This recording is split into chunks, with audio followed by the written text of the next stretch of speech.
The South Sudan National Youth Union has called upon all the youth in the country to refrain from participating in the upcoming demonstration called on by the People's Coalition for Civil Action.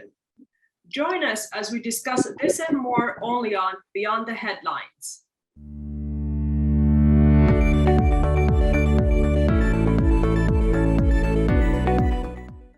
I am joined on the program by the chairman of the South Sudan National Youth Union, Mr. Gola Boyoi Gola. Thank you for coming on Beyond the Headlines. Thank you very much for having me. You're most welcome. As chairman of the South Sudan National Youth Union, you recently released a press release in which you called on all the youth and citizens of the country not to participate in the demonstration planned by the People's Coalition for Civil Action. Why did you ask the youth not to participate in the protest? Thank you very much once again for your question. Actually, we come up with a press release yesterday asking the whole youth of South Sudan not to be part of this, what they call themselves, People Coalition for Civil Action, for best reason that is known for everyone. First of all, the youth of South Sudan all this time has been used as a fool by politicians to actually gain their own political interests. You have seen that there is a communal fights, there is cattle raiding, and there's rebellion. And all this as actually the young people has been used by politicians. And secondly, we are the young people of this country. We are constitute 72% of the entire population. And that's mean we've been used all this time. And at the end of the day, we don't benefit from these political interests that politicians are doing.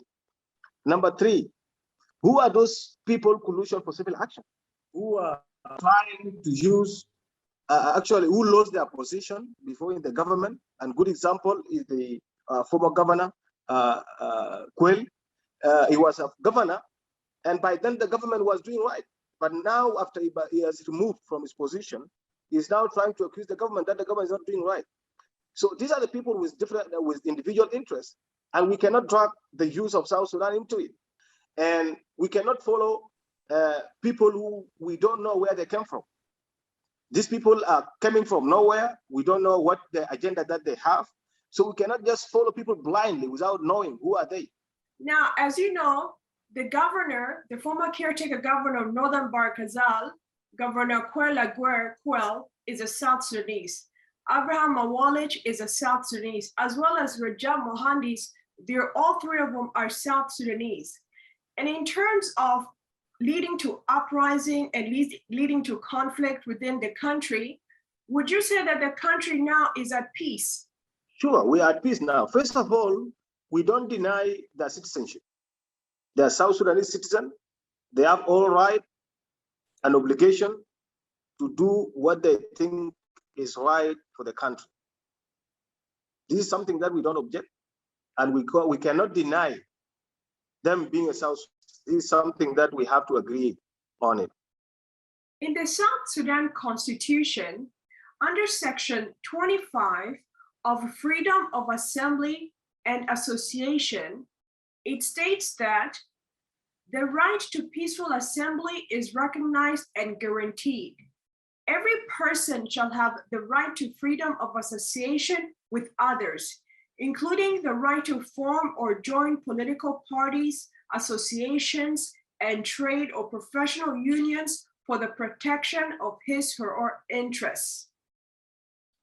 Now, as stated in the Constitution here, don't the youth of South Sudan also have a right to protest if they disagree with what is happening within the country? Yes, sure. I think we don't have issue with the legality of the protests or whether they have right to protest or not. This is something I think if some of them were arrested based on the law, I think the spokesperson of South Sudan Police Service will be able to answer that. But our problem, we did not condemn the demonstration at itself. But it's very clear in our press statement is that we are afraid this demonstration or uprising will lead to chaos, will lead to political instability. How can you be sure about that? Because if you see the South Sudan, we have a good examples of countries. Take a good example of Libya. Libya used to be one of the peaceful countries that the world has ever seen. But after the Arab Spring, and they have started going to the street to demand the removal of Gaddafi, and all Western countries supported them. Now we're the Libya. But now when we say the South Sudan, our situation in South Sudan, we are not even close to where the Libya was. The situation in South Sudan is different. We have tribes, we have even the army that we have sometimes actually loyal to individuals. We have seen 2013 crisis when there were differences among leaders. It turned to be ethnic fighting. Coming back to what we are saying as the South Sudan National Youth Union is that this calling by the People's Coalition for Civil Action is not logic, and the peace agreement has been so far been implemented by the partners, and the parties to the agreement are not complaining. They don't have issue. They are going smoothly implementing the peace agreement. And what we need to do as the people of South Sudan, especially the youth, is to support this peace agreement. Because we believe as South Sudan youth that this peace is the only way for us to get out of this crisis. This is the only way for us to go for election, so that any leader who wants to lead us or to lead this country, it has to come through a ballot box, not through a coup, not through a rebellion, not through popular uprising. If you think, as People's Coalition assume, that they have the majority of South Sudanese and they are controlling the whole South Sudanese, let them prepare themselves, let them select a leader to go for election in the next coming election. And then the people of South Sudan will judge. But you cannot make noise on social media and assume that you have people that following you. If you're confident that you have people, why are you in a hurry? We are less than a year for the election. Why don't you just wait until the election comes? Then from there you have to compete. Is it fair for the citizens to go ahead and demonstrate against, for instance, UNMISS and other international governments within South Sudan, but not demonstrate against some of the shortcomings of the government itself? There is a lot of demonstration took place in South Sudan, and nothing happened. There was a demonstration a month ago, people of South Sudan against the issue of the health, the health sector, because they think there was an accident happened in Juba, and the person was taken to the hospital, but there was no a good care to restore our life.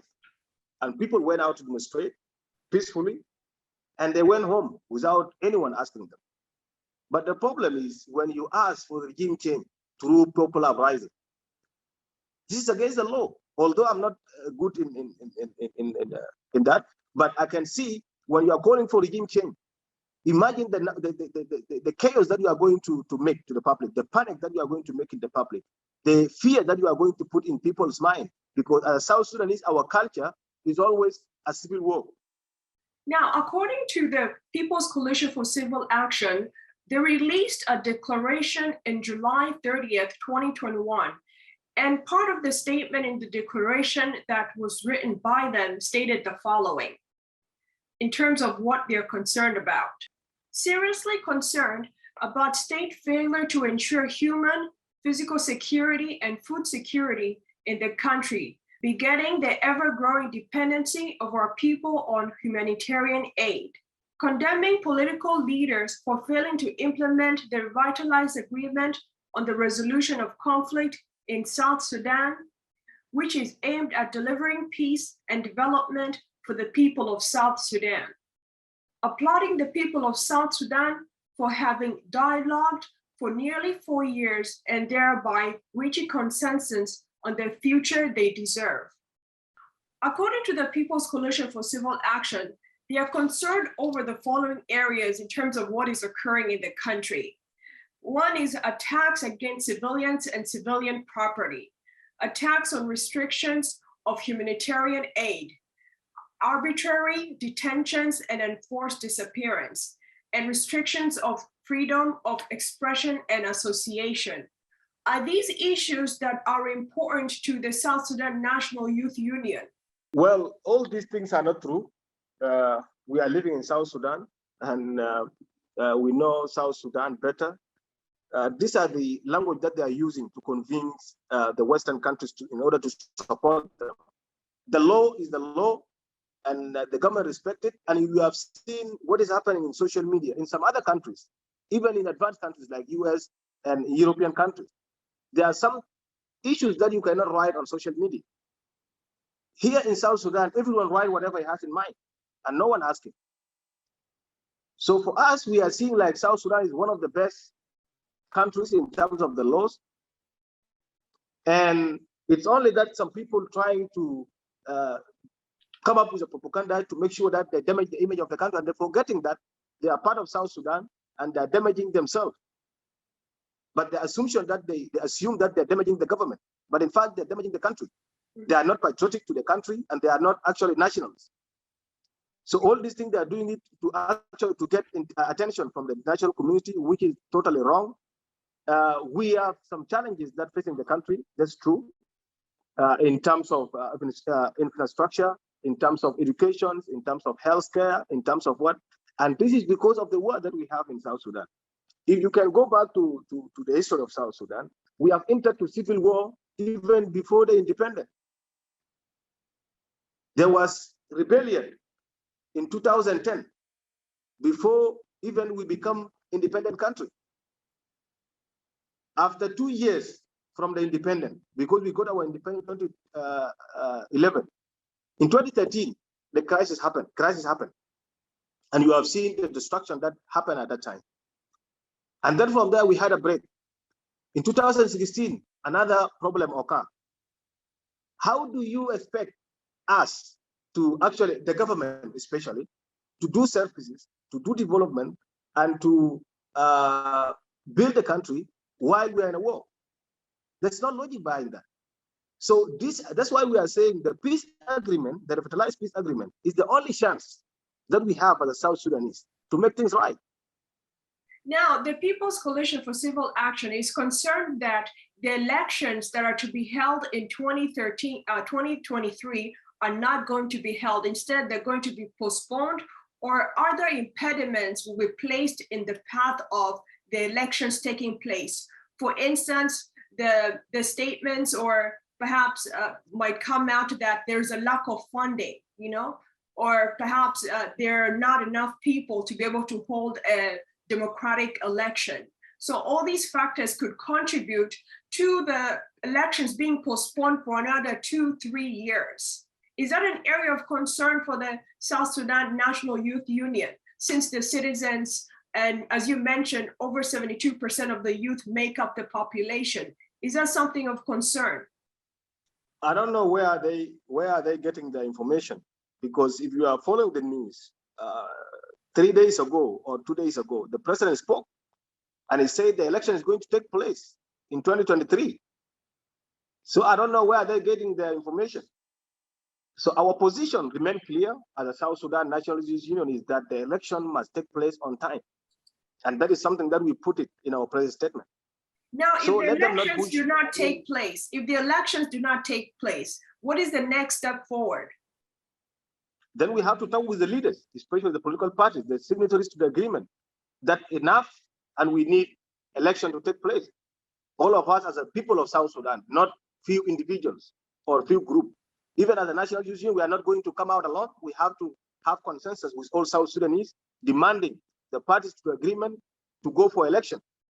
In countries that are experiencing civil unrest, the youth are primarily the ones that are sent to the battlefield in armed conflict.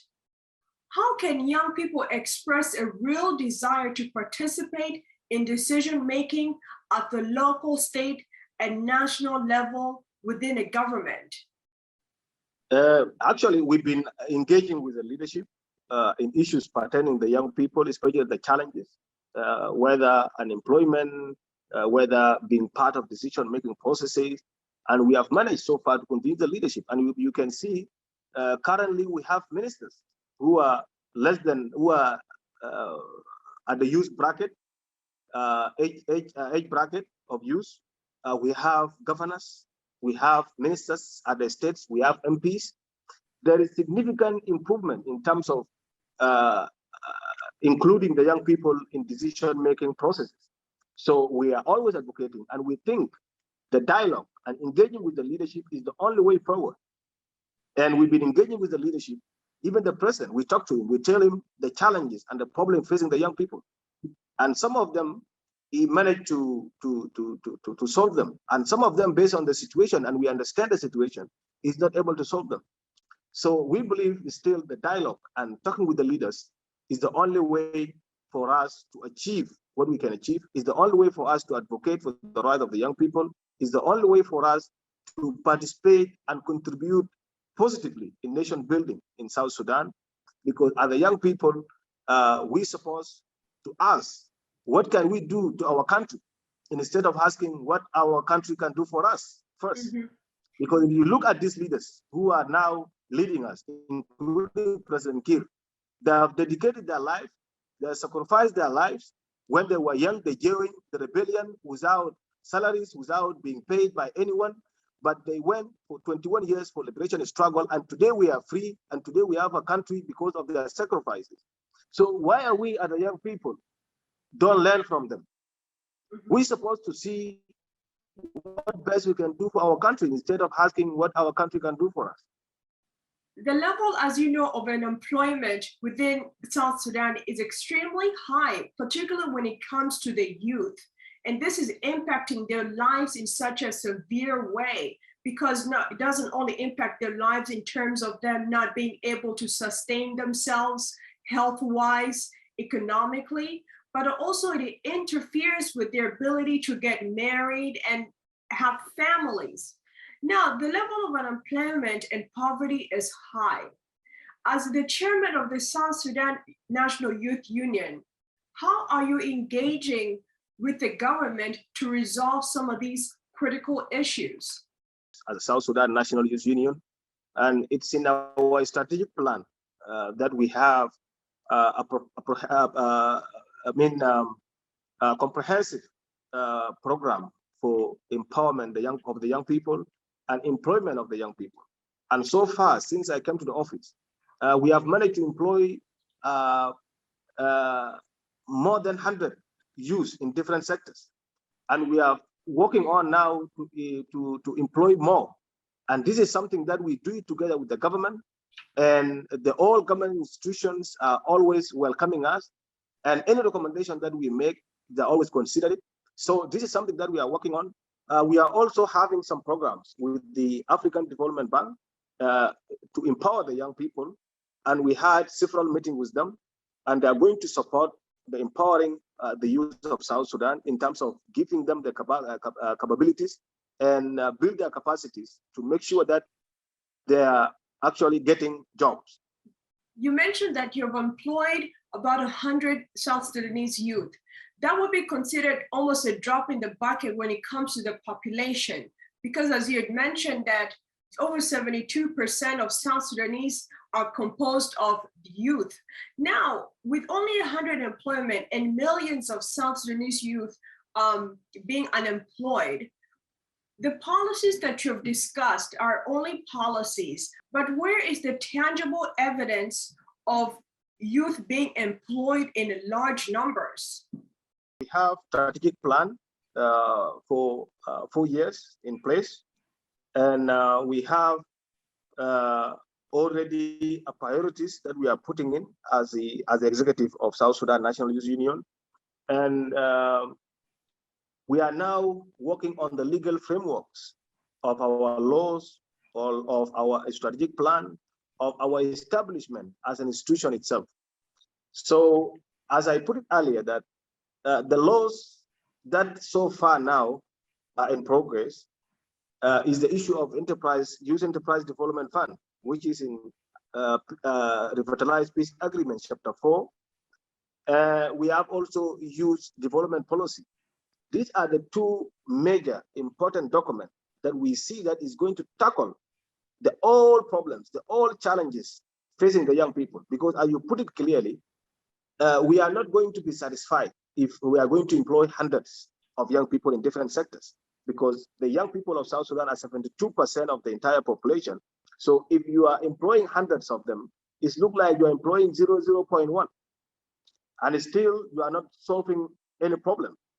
But through these two documents, the Youth Enterprise Development Fund and Youth Development Policy, these are the documents that make us like to be optimistic that the youth of South Sudan are going to benefit from it. What is the South Sudan National Youth Union? What year was it formed? And also, what are the objectives of the South Sudan National Youth Union? Thank you very much once again. South Sudan National Youth Union was actually formed in 2011 by ministerial order, and it is umbrella that brings youth of South Sudan together, regardless of their tribes, political affiliation, and any other affiliations. So the objective of the South Sudan National Youth Union is to unite the young people of South Sudan, and also to advocate for the right of the youth in the country, and also to work on empowering and employing the youth of South Sudan. It was established in 2011, and the first chairman or the president of South Sudan National Youth Union by then is someone called Stephen Poch.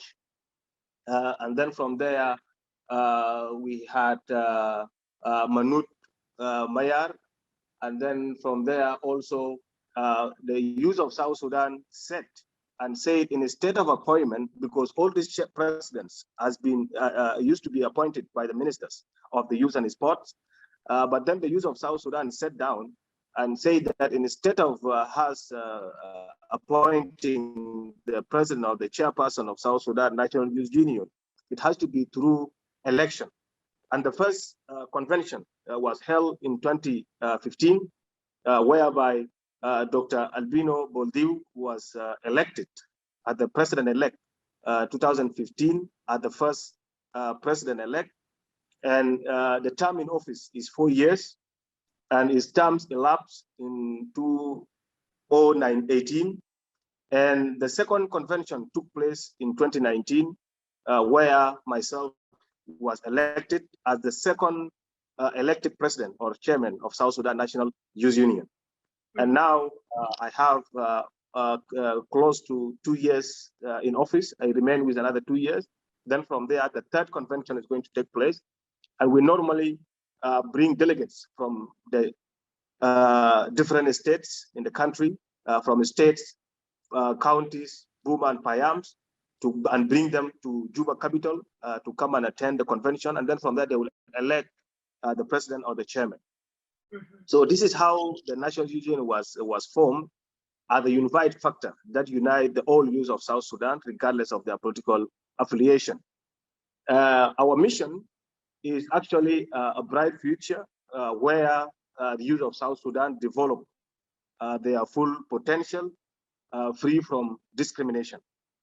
Our mission is the empowerment and development of youth. Number two is the youth participation and voluntarily service in the nation, and also or advocating for the youth participation in decision making. These are the mission of the South Sudan National Youth Union. And our overall goals is that the union is to contribute toward the attainment of a peaceful and prosperous South Sudan, where all young men and women, without any discrimination, violence, and abuse, fully develop their potential, wholly, freely, and consciously participate in economic, social, political, and spiritual life, and positively contribute and benefit from the country's development. This is the goals of South Sudan National Youth Union, and this is the historical, brief historical background on how the National Youth Union was formed. and it's actually independent body that's representing the youth of South Sudan. And we have 3 organs. Number 1 is the National Convention. We bring all representatives across the country for the convention. And then from there, we have a councillors who are 107 members. Also from states, we have 3 councillors in each and every state. And then from there, we have the executive committee, which comprise from 13 secretariat and 13 deputy secretariat. So these are the organ and how the National Youth was formed historically, but currently it's become through election, and you might actually been following up the 2019 elections. Yes, thank you, Mr. Gola Boyoi Gola, the chairman of the South Sudan National Youth Union, for joining me here on Beyond the Headlines. Thank you very much for having me. Thank you once again. Don't forget to subscribe to our YouTube page at Sunrise Media.